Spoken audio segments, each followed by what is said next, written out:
out there, rock and rollers. Welcome to the 99th edition of the Ugly American Werewolf in London Rock Podcast. And I hope you guys tuned in last week for our show on Ronnie James Dio's biopic, Dreamers Never Die. Just so good to see Ronnie again. So good to hear from all the people who worked with him and loved him over the years. It was a great movie, and I hope that everyone got to see it on its first run in the theaters. And if not, well, hopefully you'll be able to see it streaming, or my guess is they'll have it available for the holiday gift-giving season, and maybe you can get it on DVD at that point. And I know that a lot of you have been tuning in to hear our review and experience at Nick Mason's Saucerful of Secrets. As you know, we are members of Pantheon Podcast, a network of about 100 different music podcasts, really of all genres, something in there for everyone. And we've been sponsoring the Nick Mason Saucerful of Secrets Echoes Tour here in North America. And we were fortunate enough to go to the Indianapolis show, meet our VIP winner, and have really an amazing time just enjoying this music of Pink Floyd, the pre-Dark Side Pink Floyd music. I did see them in Royal Albert Hall, and you can hear my review of that on episode 75. You can also hear me and Action Jackson interviewing Guy Pratt and Gary Kemp of Nick Mason's Saucerful of Secrets and the Rock on Tours podcast on episode 96. They sounded amazing that night, and we're going to tell you all about it. I wanted to save that for our 100th episode because it was such a special night. It was actually the first concert that Gary and I had seen together in 28 years, which is really hard for me to believe. But that's the way time works on you when you get to be our age, I suppose. So as a special treat this week, we wanted to have the co-founder of Pantheon, Christian Swain, who's had a really amazing kind of life. He's a musician who was all over the Sunset Strip in the 80s, grew up in Southern California, eventually made his way to Northern California, became a citizen, and got some straight jobs, if you will, but never lost that itch for rock and roll, and founded this incredible Pantheon podcast network, which now has an app, at least in America, and maybe not in Europe yet, but in America we do have an app which you can download and get all of the amazing Pantheon podcasts on there. And so we thought we'd have a chat with him about what turned him on to music, his experience as a musician, what's going on with Pantheon, what can we look forward to here in the future. So we're going to get into all that here very shortly. Now, of course, we need to mention our sponsors, the inimitable RareVinyl.com. Based in the UK, they've been around almost 40 years. With over 250,000 items in stock, they've got everything you're looking for, whether it's maybe that rare first edition Pink Floyd LP, or maybe an Italian-issued LP of Pink Floyd, that rare Japanese red vinyl single of one of these days you might be looking for. Go to rarevinyl.com or EIL.com and use code PODCAST, PODCAST, and you can get 10% off not only your first order, but all orders that you ever make through rarevinyl.com. It's a heck of a deal, and I know we have a lot of record collectors out there. They have so many things. I know they've got something for you. Go check it out. When it comes time to make your purchase, use the code PODCAST, and you will save 10% off every single order you make. But with that, no, Christian's a great guy. I'm so happy that we had a chance to speak with him. I hope you'll enjoy our conversation with him. So why don't we go ahead and jump into that now? It's me and Action Jackson talking with Christian Swain of Pantheon Podcasts right here on The Wolf.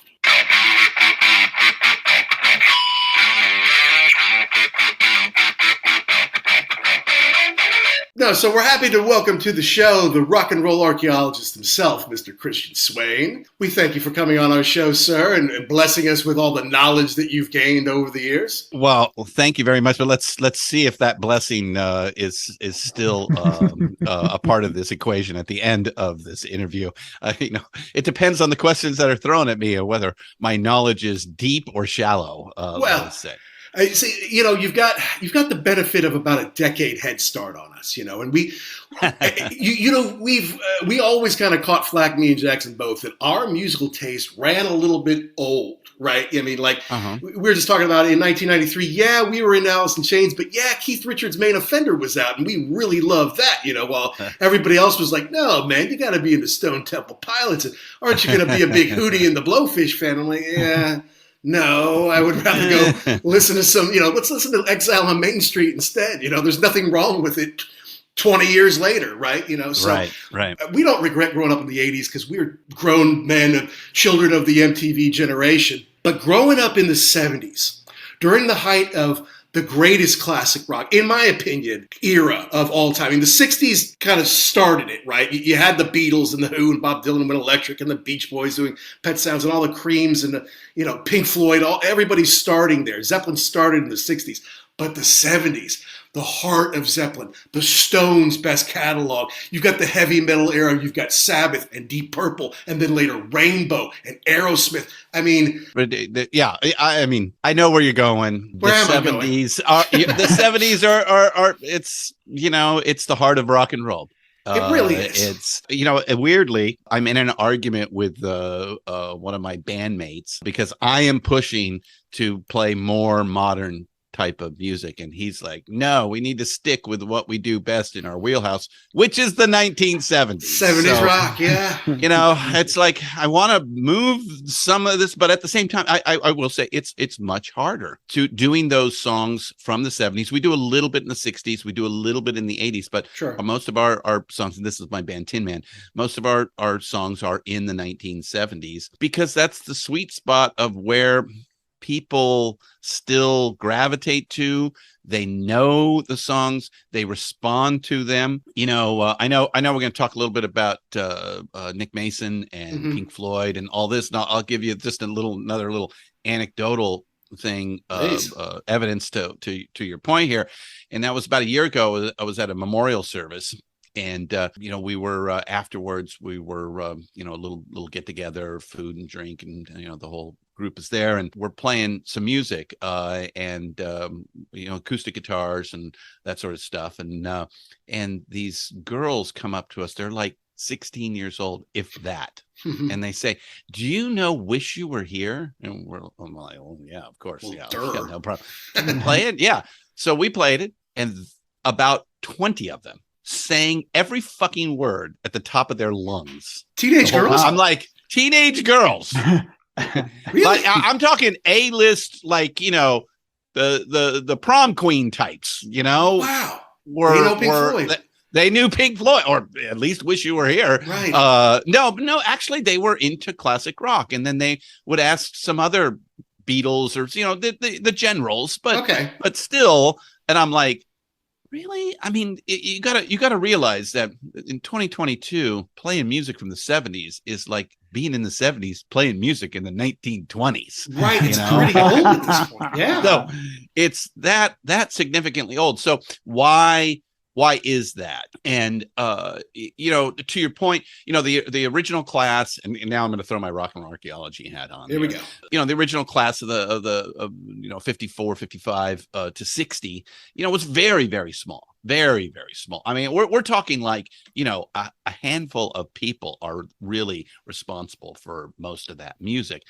And it is kind of treated like a fad at its time. And it did kind of go away in about 1960. That real rock and roll, the expressive, dangerous kind that the establishment was freaking out on, which they've done several times, so through several iterations. That's right.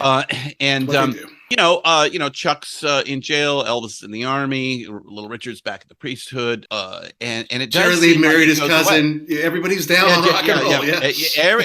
Yeah. Buddy Holly's dead. It's a tough time, and it does. If I could go in a time machine and go back to about 1960 or 61, you would see that. Wow, just was a little bump in the night for 5 years, and now we're back to Pat Boone, and Engelbert Humperdinck singing. Although Motown's starting to get some traction. Well, that is the one area where things, black music continues to invent and create, especially Motown, the music of the youth, and then of course the big giant nuclear explosion of the Beatles in 1963. That's right. Just that changes it. So now there's a maturity process between that when pretty much everybody, every group of guys especially that had a modicum of musical talent said, hey, let's form a band. Another bit of anecdotal data on why that was so significant. We did a podcast for Zildjian Simple's several years ago. Oh, cool. And doing the research, one of the things we found is that within 6 weeks of the performance on Ed Sullivan, February 9th, 1964, Zildjian had a backlog that lasted 15 years. Wow. That's how significant that moment was. So I mean, it was to say, and I've heard that from Fender and Gibson and all that. Anything that those guys, Gretsch, anything that those guys touched was gold to this, this new youth culture that had disposable income. And again, that's a fairly new thing too. That's right. Post-war. Mm-hmm. So that fits in with that, along with the technological advances that a lot came out of World War II, that enhanced, recording, capture and distribution and industrialization, everything that went along with it. The American culture that exploded after the war. So between 64 and about 70.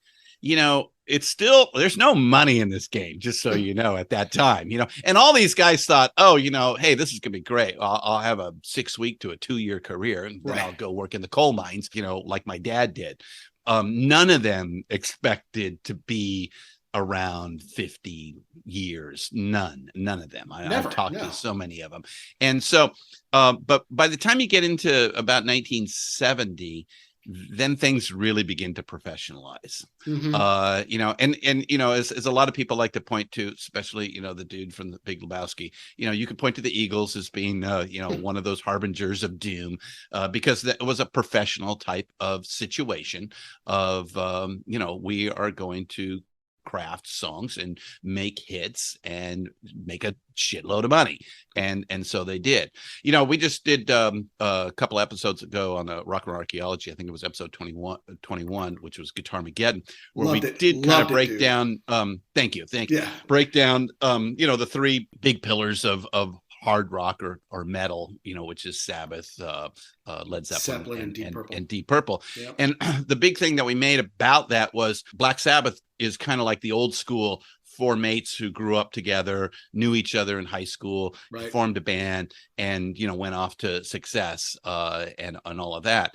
And then Led Zeppelin was kind of like a hybrid, where Robert Plant and Bonham were very close and very tight from the north of England, and of course John Paul Jones and Jimmy Page were professional studio musicians that put this whole thing together. Yeah. So that was a bit of a hybrid, whereas Deep Purple was completely a corporate process and was a professional organization from day one.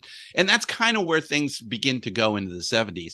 And so with that professionalism, you do get this business that is able to, build what was done before from the 50s to the 60s into the 70s. And so I think that's a big reason why the 70s is just people gravitate to that. The recording, I can tell the difference between a song that was recorded in the 60s or an album recorded in the 60s versus the 70s. But from the 70s to today, it's a little harder. It's much harder. The technology is much closer to where we are today. It's funny whereas when you the 60s, you can hear the primitive. It's only 4 tracks or whatever. Yeah. I was going to say, it's funny when something like that comes on. Like I've got a Sonos system that I set up myself, but it is stereo, and something comes on that's not stereo, and you're only hearing half of it at the beginning. Like, oh, okay. So obviously, to your point, this was mono, recorded. Yeah. I was going to say, my son he's a drummer. He likes to play in the school band, and he got a Sweetwater catalog last night, and he was looking through it, and he was like, oh man, here's I think it was like a 20 or 25 channel board that you could get. And so he was like, did the Beatles have anything like this? I'm like, the Beatles were happy with 4 tracks. That's what they had. So you're way ahead of the game with that. Well, and you talk about the Beatles. I mean, yes, certainly if you saw the Beatles or heard them in 63, then by 64, suddenly there are thousands of bands out there who are their same age or maybe just a bit younger. But the fact of the matter is, when they were on the Ed Sullivan Show in America, that affected millions of people. And some of those people were just young. They were only 12 or whatever, like Glenn Fry or Gene Simmons, or, people who were very different people, but they both saw that and said, yep, that's what I'm going to do, and a lot of people, so they had to grow up and get into the 70s before they could do it. So that's the generation. You say the 60s were influenced by the Beatles. Well, that's influencing their peers. The next generation came from the 70s. And that's why I think it's so great, because everybody could go in so many different, everyone's kind of being Beatle clones, or maybe taking it one step further in the 60s. In the 70s, suddenly you go heavy metal, or you go progressive rock like the Yes and the Genesis, or you could do acoustic stuff. You go so many different directions because they grew up on it, and they were not just influenced, but they were amazed and like, oh my God, there's only one thing I'm going to do. Well, I might also suggest, and we have thought about this in several ways, especially when the movie Get Back came back last year. What if the Beatles didn't break up? What if they had still existed into the 70s? I don't think we would have had as much of an explosion of various kinds of music, because they just owned everything. I agree with you. And so by them breaking up, it released a lot of oxygen into the room that other people could fill. And at the same time, we did start to see, and that was another reason why Guitarmageddon was, we started to see fragmentation. There was sort of like rock and roll was just rock and roll. It was all lumped into one thing. Right. With the the introduction of like harder rock, it was starting with Hendrix and then Cream and then moving into the really darker stuff, like Sabbath, which begets the new wave of British heavy metal, and then the Rainbows, and the Iron Maidens, and then into the Saxon. 80s with the Metallicas and the Megadeths and the Slayers and all that other stuff. So that was the beginning of some fragmentation. There were a lot of people, Rolling Stone famously, hated most of those bands, and just wrote horrible reviews about their albums. They've since come back and said, okay, we were a little unfair at that time. But, there was this breakdown of tastes, and that allowed more options as well, and throughout the 70s, we were getting all kinds of new music like that. That's something I was talking to somebody about this the other day, where especially on the rock genre, you don't get a new band coming around every day. Not anymore. In fact, I went to a show Sunday night to see a band called King Gizzard and the Lizard Wizard, which is out of Australia. And that's like the first time I've seen something really unique in a long time in rock and roll, and that worked. Okay. What made it unique though, Christian? What was different about it? I think I quit counting the number of influences at about 10. Okay. That I could identify. And they were able to take, most art is about taking influences from several different sources and putting it together into a new package. If you can do 2 in music, you're doing pretty good. If you do 3, you're actually doing really, really well. And you probably can create something pretty unique and different, a unique sort of sound. Okay. Sure, okay. Once you start getting into like 5, 6, 7, it starts to, there's this breakdown of, wait a minute, are they doing this? Or are they doing that? And maybe there's part of it is the audience expectation. I want you in this lane and you need to stay there. And we now live in an era where people don't give a shit about that. And so you can do this. But these guys have been together for about 10 or plus years. Okay. And so they've been able to take all these influences and still make it cohesively work from moment to moment. I mean, literally, they would do like some sort of death metal Slayer chunky thing and then switch to a jazz quintet, for the verses or what have you. It was and then white boy funk, straight pop songs, 20-minute epics. They could do pretty much anything. And at the same time, I'll say that everybody in that band were pretty much virtuosos. So, you can get away with that. So my point being that that's a rare experience these days. In the 70s, this happened every other week. Right. There was some new band that you just went, oh my God, this is amazing, out of this world type of stuff. Yeah. So again, proving your point that, the 70s was a really unique, special place. I think the 80s, again, that fragmentation that I talked about that begins in the 70s really takes hold in the 80s, and now you have separate tribes that are very distinct and don't normally hang out with each other. Yeah, I'd say you're right about that, because because my parents graduated from high school in the 60s and went to college in the 60s. So, and I could see from like my dad's old record collection, how it went from Motown to then more rock and roll and stuff like that. But the 80s, and look, I loved it at the time. I loved MTV when I was a kid. I loved it in high school. Now I can see, look, it was really kind of, you're pushing pretty people, right? You're pushing the visual, and there's always been a visual aspect to rock and roll, but it was kind of contained in the pages of Rolling Stone or Kerrang or, whatever, Cream, wherever rock magazine you like to get. And all of a sudden it's broadcast all over the world. So it was maybe less substance and more style, but there was still substance. It's just you might not find it where you were finding everything else. Well, also, I think a bit of the mystery begins to unravel. To your point, scarcity creates desire and want, and it allows a lot more imagination. I think it's fair to say that these especially the 70s rock gods. And some of them that come out of the 60s, definitely Bob fits in there. The Stones, the Who, that do really well in the 70s, as opposed to even the 80s and the 90s. These guys are like Greek gods now, right?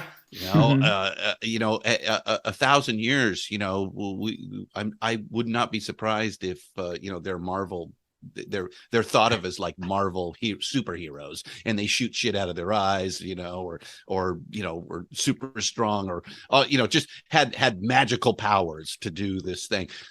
Weirdly, almost, I think that is the story of Rush's 2112, if I remember right. Kind of. Well, hey, look, good luck convincing my daughter that there isn't a Star Child somewhere that has magical powers. Because if you see Kiss and Scooby-Doo and the mystery of the music or whatever. It's already there, right? It's already there. She already believes it, So she's like, do their kids have special powers? I'm like, I don't want to break this for you yet, because I think it's so cute that you like this, honey. So I'm like, yeah, I think Paul's kids do have special powers. I'm pretty sure this is how religions begin. Hi, this is Steve Hackett. You're listening to The Ugly American Werewolf in London. But we were talking about the new Ronnie James Dio movie that came out. It's on the list. I haven't seen it yet, but I know good. But what struck me at the beginning was Eddie Trunk was talking about how you would get an album and it would be in the cellophane, and you would open the cellophane, you'd see, here's the cover, and what's it going to be on the inside? Yeah. And that's totally again talking about religion. Right. Exactly. Totally creating religion rituals. And then putting the thing on and listening to it track by track. Oh, reading all the liner notes. Correct. Correct. Picking out names of like, hey, I saw that guy's name over with this other band. Right. Things like that. Correct. Yeah. Learning what the lyrics actually say, because I got to tell you, as a kid, obviously you don't understand every turn of phrase that an adult might use, especially in a song. I'll give you a great example. Caught Up in You, 38 Special. I don't know what caught up in you means. I thought he was saying call up in you, like calling up you, but in a crazy way. In a Southern way. He was a Southerner, so that must be how they talk. Yeah, that's how they do that. And so, so you read the lyrics to kind of better understand what the heck they're talking about. Well, there's a lost joke. There used to be, there was constantly people would fuck up the lyrics because they had to just guess if they weren't written out on the liner notes. That's right. And or the inner sleeves, and where now there is no guess. It's all out there. You can find them and go, oh wow, got that one wrong. Is that what it meant? Yeah. Oh, now that all makes sense. Yeah. Okay. Wait a minute. There isn't a bathroom on the right. What? Right. Yeah. So we've lost a lot of that mystery that really. And I think, certainly in the 60s, it was like, wow. And again, back to the Beatles, the proof for the Beatles, especially these 4 kids from Liverpool outside of London making it, what that said to all these other kids was like, well, anybody can do this. So that's what I'm going to do. And to your point, they needed to mature. And when they did, that was the 1970s. And that's where we got just this huge music was currency to youth. Well, plus you could see them, right? I mean, they changed the touring business. It used to be the Beatles go up, play 15 songs. Oh yeah, 15, songs. Yeah. The girls scream, minutes. and then they run off, right? Yeah. And then Peter Grant's like, "No, you're not giving me half the money. You're giving me 90% of the money, and we're going to play the stadium. I'm going to tell you what to charge for the tickets. Yeah, and I'm going to tell you how long I'm going to play and all that. Yeah. Or the Stones. So we always look to the Stones as the guys who are constantly evolving the live game. Yeah. And everybody's following in their wake. They had the money. They still are able to, sell out stadiums. They're 80 years old. I saw them twice in Hyde Park this summer, Christian. 85,000 at each gig. Yeah. And they're 80 years old. That's not supposed to happen. Is that one of the big things that the Beatles also showed everybody, is that you could make a lot of money doing this, and all of a sudden it just became like where before it was you were just fooling around playing music, but now wait a minute, I can make a career out of this and really become big. Yeah, and it did, and the music industry grew to be, it's still pretty small, always has been pretty small, but much bigger than it was prior. The music business would love to see those days return. That's for sure. Yeah. So did you grow up in San Francisco? I mean, did you grow up in that area? No, I am a native Californian, but I was born and raised in Los Angeles. Oh, okay. Lived there until I was about 30, and I never felt comfortable in Southern California. I never felt like it was my place. Is that right? It was.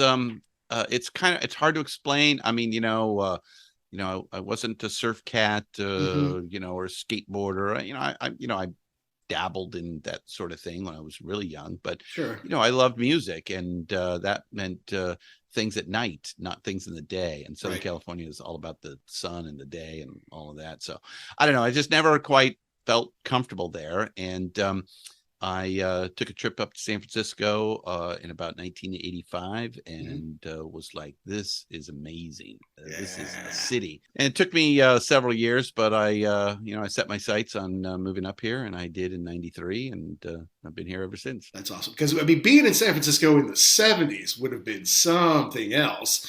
But did you do anything like in the early 80s? I mean, did you hit any like the Roxy, the Troubadour, the Whiskey, the Rainbow? Was that ever on your radar back in the day? I headlined every one of those. Okay, that's what I was hoping for. So then, yes. So yes, yeah. One time or another, we headlined. I had a band. The most successful one was called Infrared, and it kind of like weirdly like the Black Sabbath story. It was, what I did was I took guys. There were 3 high schools in my my area where I grew up, and I kind of took the best players of those 3 high schools. We put it together. Oh, gotcha. We created this band, and we were together on and off for about 10 years. We'd break up anywhere from a day to 2 years. Okay. Once, and then we get back together, and we kind of did like a funk hard rock sort of thing. I think if you were to put somebody kind of like what we were trying to do, it'd be like the Chili Peppers sort of thing. And to be honest with you, that was not the big thing that was going on in LA at the time. At the time, it's the hair metal thing, and that's right. We had to play on bills with mostly hair metal bands, of which there were a jillion of them. Basically 4 guys who were either hairdressers or went to hairdressers, and dating a hairdresser, borrowing her products, and put on some makeup and learn 3 chords, and they were good to go, sort of thing. And so, that was the band du jour, and we weren't quite like that. So, but hey, we had a good time. I enjoyed every moment of it. you realize your time is up, and so you move on to other things. And real short, what happened was Nirvana. That's what happened. Happened to everybody. And I said, we need to do this or nothing's going to happen. And the other guys went, no, we want to do like prog rock stuff. And I was like, okay, you guys have fun. And, well, I love prog, but yeah, if you wanted to do it in 1992, you're going to have to wait a little while, right? yeah. It did kind of make a bit of a comeback, but another 5 or 7 or 8 years, when you took a while, Porcupine Tree and Dream Theater and some of those other guys that kind of showed up. And I don't know if we had that kind of talent, to be honest with you. When you get right down to, we would have been a much better Chili Peppers type of band. Gotcha. sort of thing.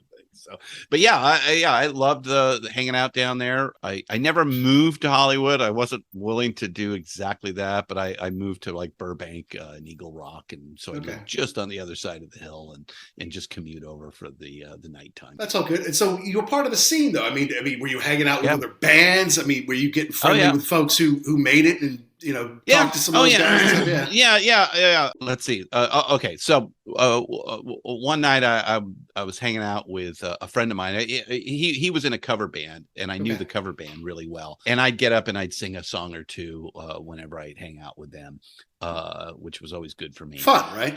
And so he invited me down to I think it was Madame Wong's, if I remember right, to see his original band play. And I said, oh, hell yeah, go down and support. So I go down there, go backstage, hanging out. My friend's getting ready for the show, and he goes, hey, I got to go get ready. Hey, this is my friend Warren. Warren, this is Christian. You guys hang out and, enjoy the show, and I'll talk to you guys afterwards. So, all right, cool. Hey, how you doing, Warren? All right. Yeah. So, you play? He goes, yeah. I said, oh, yeah. I play too. What's the name of your band? Rat, yeah. Warren DeMartini. Oh, Warren DeMartini. Yeah. Oh, I know you. Yeah, that's pretty cool. That's really awesome. I got a fair amount of stories like that. It's just everybody was out just trying to hustle and think they were going to get a record contract and be on the MTV. That's the way you do it, right? So that's right. You do it. But I think at that point in time, like, that was a real opportunity. I mean, you saw other guys who were your age, what you were playing, getting these record contracts. So I can imagine that was a real electric time there. But let me give you the converse story. Okay. I had friends that got the big time record contract, like $200,000 or something like that, signing bonus, right? And these guys were good. They were really good. They were a bit of a hair metal band, glammy sort of thing, but they were good. They wrote good songs. Because in the end, that's all that fucking matters. That's right. And to be honest with you, that's all those guys are really looking for is, can you write a hit song? Because none of the other shit matters if you can. And their album was produced by Roy Thomas Baker, very, very famous producer. Yeah. Did Queen's Night at the Opera, The Cars, and we went to the album release party, which was at the Roxy. And this was a big deal. This was great. Our friends were going to make it. Awesome.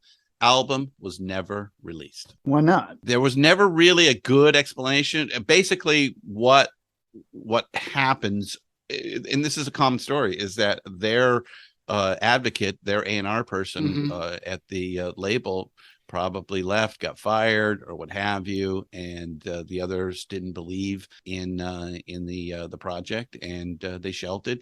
And to the record company, it's just a tax write-off. So whatever, Wow. Yeah.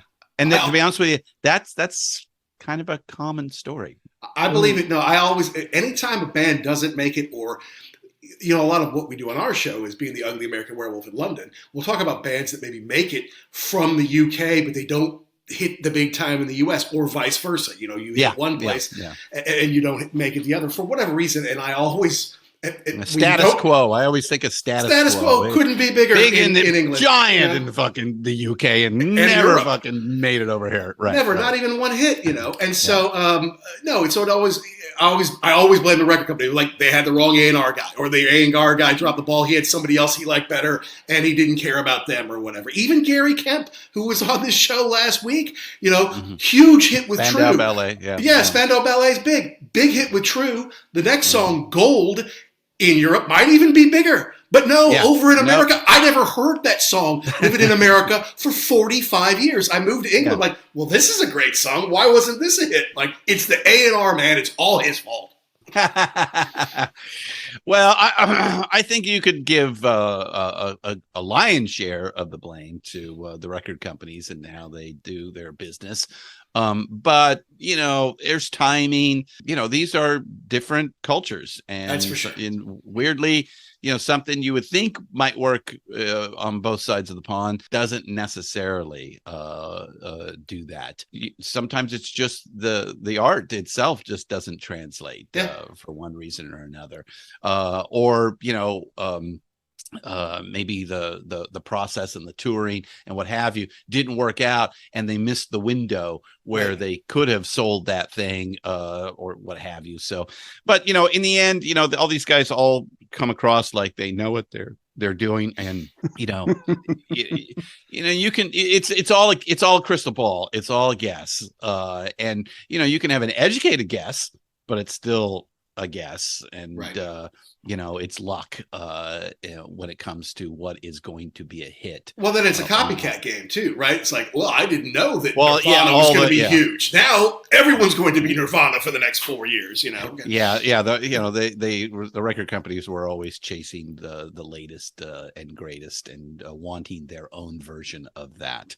And that's why trends burn out, and that's why the hair metal thing was taken too far. And it's good that something like grunge comes along and gets rid of the Lover Boys and the Poisons, but then it also throws out the good stuff. Like they also threw away Dio, they also threw away Def Leppard, they threw away everything that was somewhat related to quote unquote hair metal, and that it all just had to be grunge. Then they overdid grunge, and not to mention some of the biggest ones died, and then they had to go into more happy Hootie and the Blowfish kind of thing. It's like, all right, how about Kiss doing the disco song, which actually was their biggest hit of all time? Fantastic. And then trying to be glammy by taking off their makeup in the 80s, which they did okay with.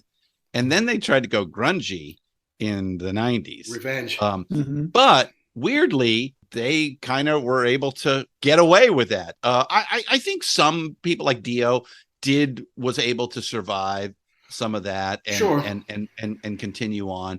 I think it did get rid of a lot of stuff that needed to get rid of. I agree with it, but they kind of threw the baby out with the bathwater in like 93. It was like, nope, nothing from that era can stay. Right? No, I'll tell you, another story from LA was, as I said, Nirvana's Smells Like Teen Spirit, I can point to as the moment of demise for my point in Infrared. And I would say it was ridiculous. Like I'm talking like 6 weeks, this may be my memory failing a little bit. It may have been more like 6 months, but I saw the strip change overnight. Oh, really?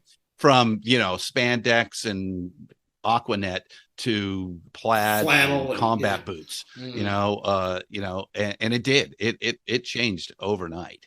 And that I'd never seen that. I'd seen, I saw the punk movement, the LA punk movement, and the metal movement come about. I did see, underneath there was, Metallica and Megadeth and Slayer, and those guys were still building their thing, of which they were, got giants in the 90s. Absolutely. Rightfully so.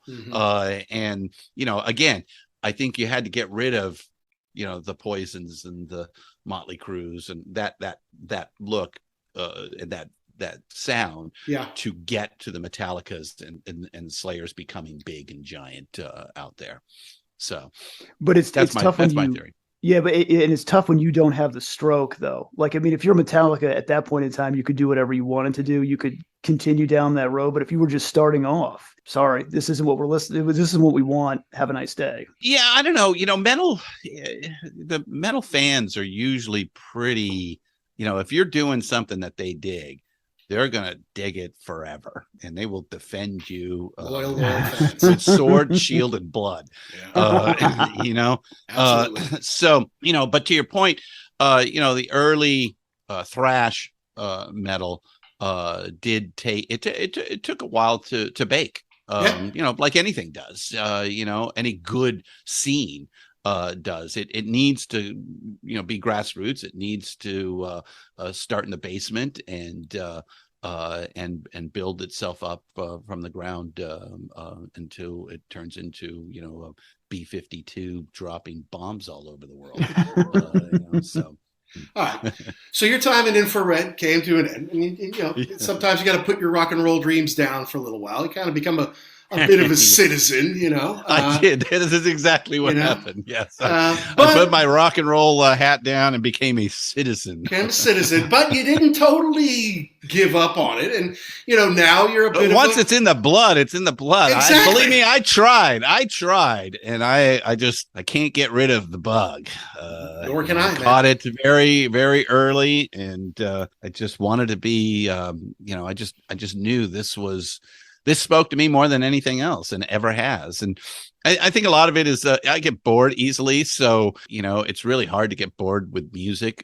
There's always something to learn. I don't care how good you are. Yeah. There is always something to learn. There's some new thing to find out there, some new influence, some new knowledge that will make you a better player, maybe, or just a better listener, mm-hmm. And I think that's some of the advantage of the technology that we have today, starting with Napster and file sharing and making music ubiquitous and basically free or fairly free. Nowadays with the streamers, everybody's got a Spotify account or something like that, and you have every song known to mankind at the palm of your hands, without having to think about it or make a purchase. But that's the problem, though. We've talked about this before. So the good news is you can listen to whatever you want, whenever you want. It doesn't matter. But the bad news is you don't have that connection. You don't have that record that you spent your money on. That I'm going to listen to this, and this is my band. Now it's like 2 seconds. Less valuable.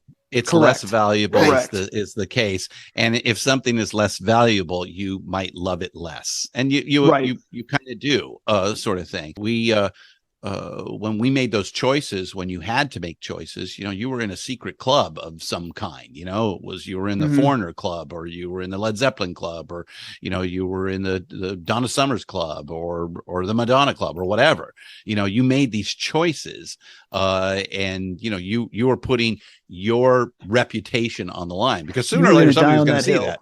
You were going to die on that hill, right? Nowadays you don't, which in a sense is good and bad. And this goes back to my discussion with King Gizzard and Lizard Wizard and taking on influences left and right. Well, that's because they are available to these guys left and right, easily accessible, and so they are just grabbing from everywhere because you can. And I think in the past, you kind of had to make a choice, and because of that, that set you down this particular path in life, following those choices, because every choice does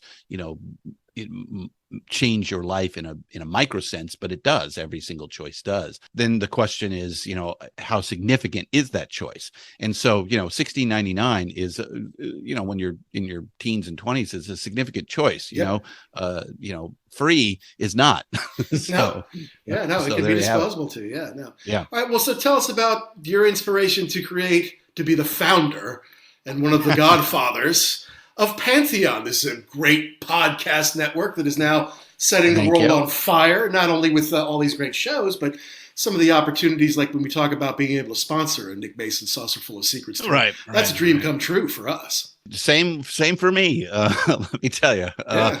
I'm still waiting for my phone call from Paul McCartney, though. That's when I know I've made it. When Sir Paul is like, "Hey, this is Paul. Yeah. I'd like to do an interview." And so that's my bar for me. Is that yes, open invitation on the show as well, Paul. Yes, I know he's listening. yes, exactly. I was hoping that would be the case.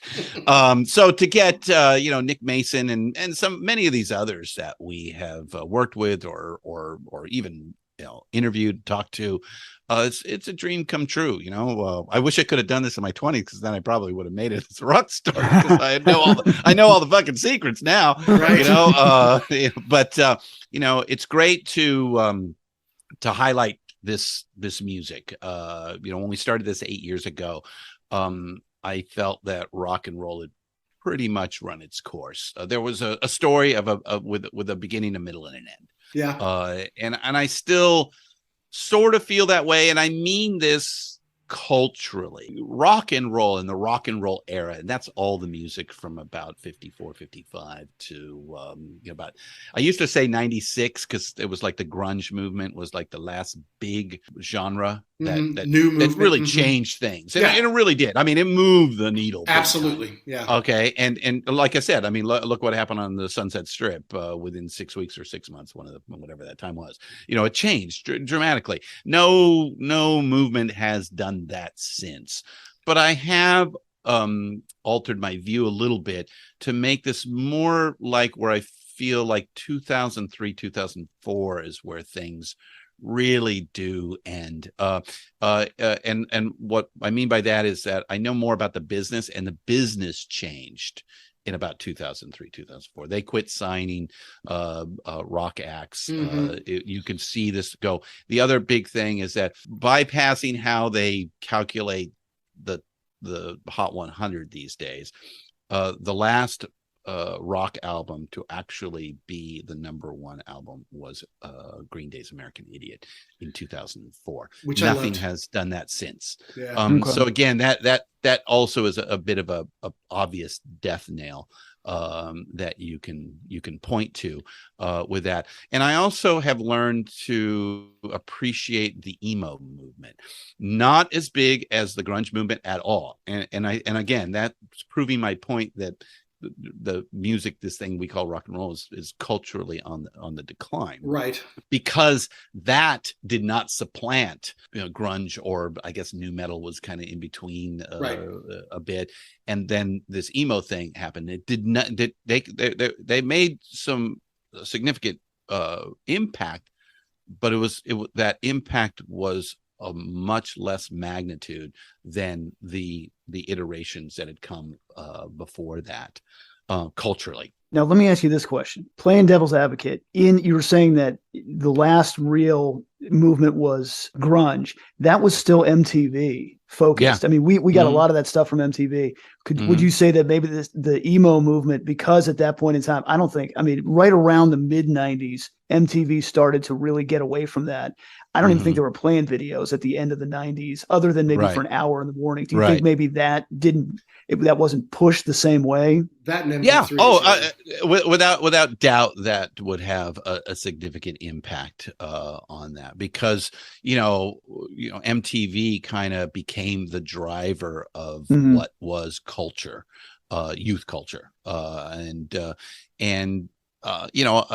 knowing as much about MTV as I do, since one of our advisors ran the joint for a while, he has explained that these guys, they weren't inventing culture, they were chasing culture. They just had their ear to the ground to what the thing was. And I think it's fair to say that by the time you get into the mid to late 90s, the youth culture was beginning to shift from where music was at the center of one's life to going back to the background of where we really see it today. I don't see the love and the tribalness of music with this current generation that you definitely saw with the boomers and Gen X and us. Yeah.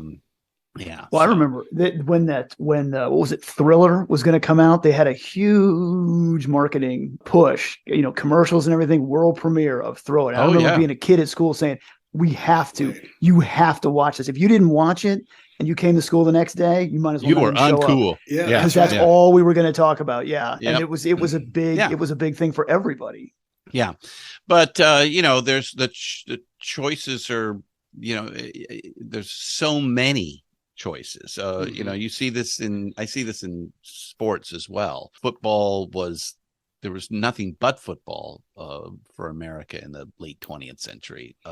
And now, while football is still the peak sport in this country, there are plenty of other sports that people gravitate to and don't even pay attention at all to football. And that's totally okay and acceptable out here. Not everybody has to have an NFL jersey on Sunday morning anymore. Right. And the same with music. There's just so much available that it dilutes everything to make some sort of cultural resonance is my point. Not saying there's not great shit out there. There's plenty of great shit out there. Absolutely.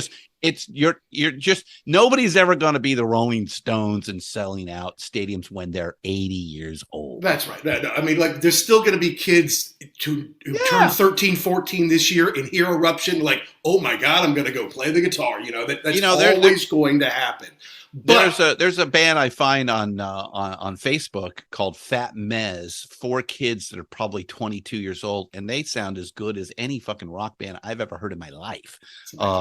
Because they were able to, and I've been thinking about this, they were able to grow up with YouTube and learn every fucking note. That's right.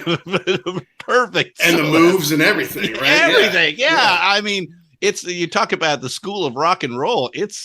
It's all there again, free. And you can see the equipment. You can see what pedals they're using and when did they step on them. I mean, it's a guide. In fact, they probably have a YouTube video where they explain to you exactly where they are and where the pedals are and what the knobs are and what the tone is and how to get everything. And so it's funny. It's funny you say that because I saw a video and I love Jakey Lee just because he's a cool dude. But he was talking about Bark at the Moon, and he was like, everybody gets it wrong because when you do the chord change, and he was holding this, he's like, I keep the thumb on this note and then I change the things around, and I've never seen a tab like that. So as a kid, you're saying like, that's what I'm doing wrong. No, now I know how to play it perfectly from the actual artist. From the actual guy. Right. Yeah. But the thing is also, I mean, yes, culturally it changed, and MTV definitely changed the way we consume music. But I think once the MP3 came about and then people were exchanging it for free, then, like you say, Christian, they stopped signing rock bands because if you can't make those big dollars on a band anymore, what are you going to pay 4 or 5 guys hoping that they stay together, that they don't get on drugs, that the real songwriters come to the front and everybody else falls in line, and we're going to give them 2, 3, 4 albums? You think they could have a Rush today that kind of failed or flailed around the first 3 albums and then made 2112? No, it's got to be a hit. So let's just get a girl with a pretty face and we'll write her songs and we'll play her music and we'll give her some dance moves and we'll make money that way. And they do. Hand over fist. It's now the age of Taylor Swift's a perfect example. And geez, I hope I don't get destroyed by the Swifties out there. But let's face it, she's a supermodel. She's 6 feet tall. She's gorgeous. She could have literally been a runway supermodel. Blonde hair, blue eyes, no fat on her body. Right. And if you paid close attention early on, not that great of a singer. Her songwriting was at least personal. But didn't seem to set the world on fire to me. But you know what? They gave her the time and they surrounded her with good people that she picked up on all of that. And now, is a world-class performer. But they picked her not because she was a good songwriter or a good singer. They picked her because they knew she was going to end up looking like a supermodel, and that they could fix all the other things around there. No, I mean, but is that any different than we used to do baseball, and we would travel all over the state to play, and even went to Cooperstown a couple of times, sort of thing. There's this professionalization of children, whether it's sports or music now. Find them young, and if their parents have any sort of tuned into entertainment and or sports, they're gonna give the kid everything they can out there. So absolutely. Yeah. But so I'm sorry. I know we derailed from why we started this thing 8 years ago, but to do this, that's why we started 8 years ago, to talk about this all day, all the time, and because it was so special. I mentioned this earlier. Greek gods. I think that era's over, but they're, as we move on hundreds of years from now, certainly a group of them will be, thought of as highly as Shakespeare or Mozart, Beethoven, Bach, Caravaggio, all of these, Leonardo. These guys are going to have that sort of aura around their names.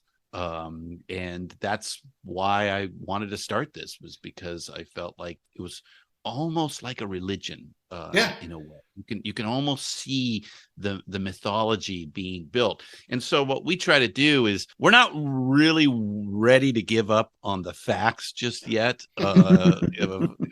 So we kind of like still telling the story, but we are telling it in a unique way, and that is through the lens of culture and technology, and how those things kind of came about.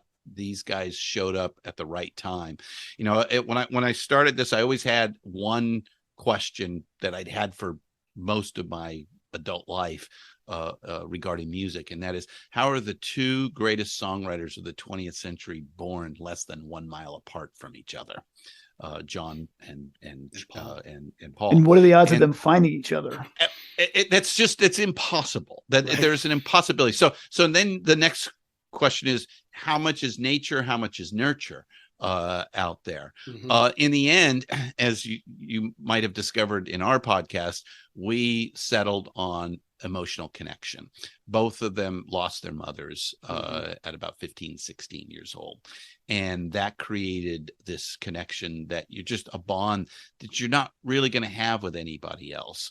And because they could dive into their emotional selves so easily, the two of them together, they were able to craft these universal songs that whenever anybody says to me that they don't like the Beatles, I know they're just being a contrarian or everybody likes the Beatles. I will tell you that I spent a long time as a young adult saying I didn't like the Beatles, and that was only because everybody liked the Beatles, Yes, and so yes, you're but then I really started, right? Yeah, I really started to listen. I'm like, oh, come on, this is fantastic. You can't tell me you don't like. They might not be your favorite because they're for whatever reason, but you cannot tell me these songs are not amazing. It's the ABCs. I mean, you can't have everything else without it.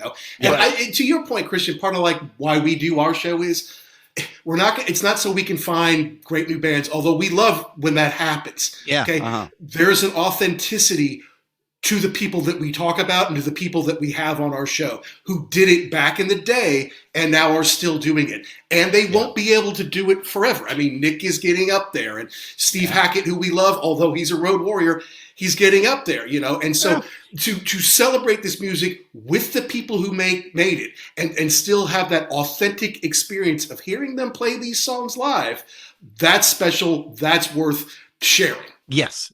Yeah. Getting the as much of them on tape as we possibly can before they're all gone, I think is important for the record. Unlike the four Gospels, of which we're not sure who wrote what, if at all. This time we'll at least have the original authors, saying their piece before they are mythologized and turned into some religion. Of which I will gladly take Pope for.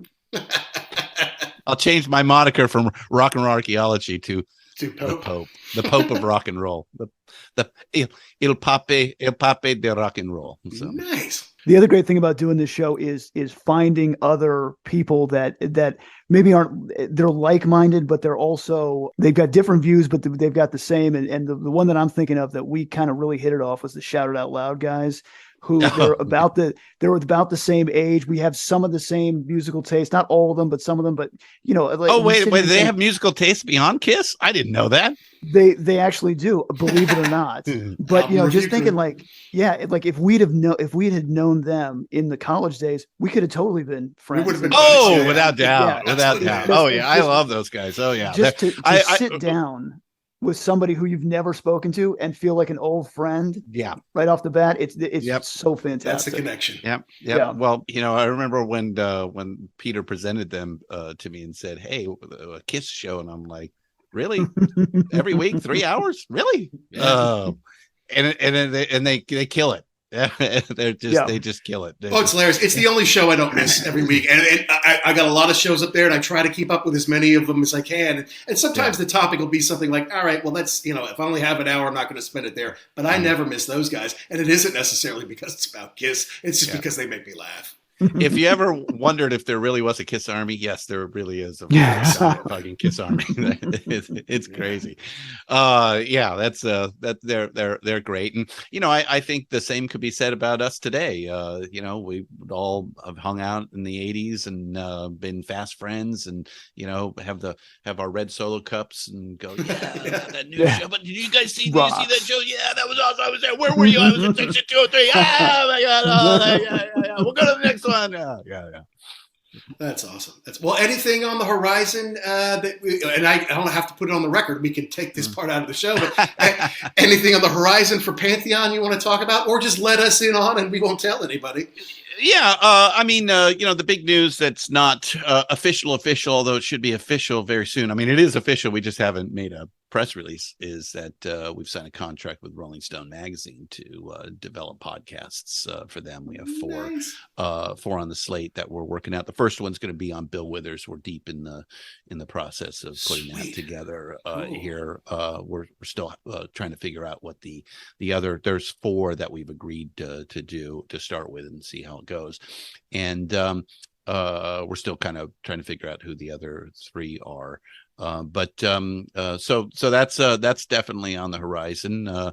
We're always looking for new shows. We want to be as broad as possible, get as many diverse voices as we can, and we're about all kinds of music. That's right. We think it's just called rock and roll because that was the initial impetus of from the 1950s of democratization in music of regular people, being able to make it and make it well.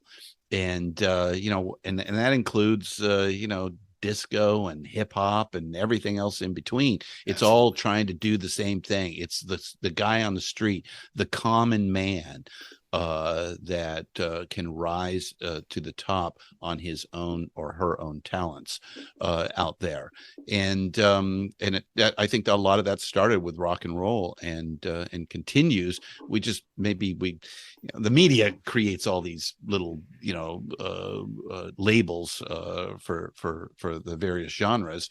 But it's all basically the same thing, it's a very American thing. I think that was what we brought. And I think when the story of America is done, one of the great things we'll be remembered for is taking this Black music and giving it to the entire world, and that anybody could do, can work with. And look what happened. It became a huge global phenomenon. And yet the British, and look, yes, America is responsible for that, but I think it was the British bands that took it to the next level. Absolutely, gave it back to America and the world. Absolutely.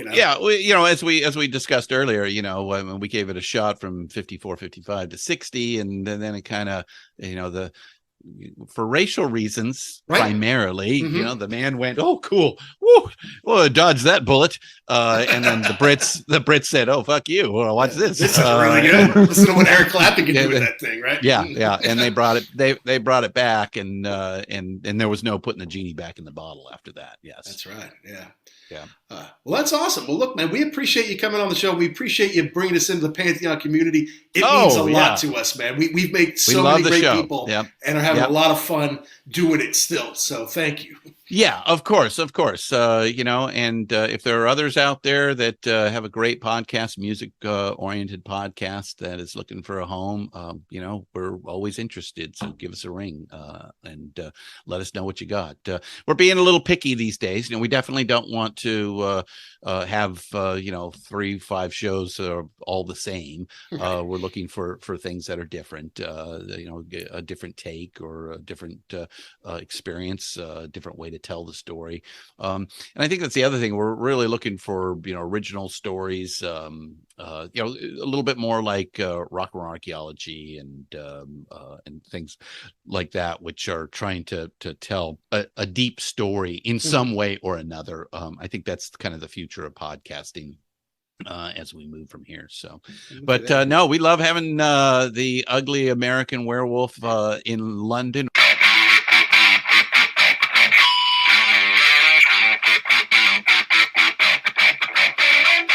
Well, that wraps our conversation with Christian Swain, co-founder of Pantheon Podcast, of which we are a proud part, proud members, and I hope that you enjoyed that conversation with him. He has been around.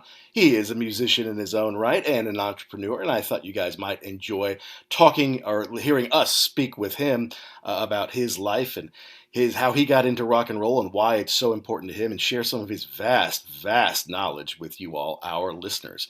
Great guy, and great to have him on. And for those looking for our review of Nick Mason's Saucerful of Secrets live in Indianapolis, sorry about that. We decided to make that our 100th episode because that was such a special night for us.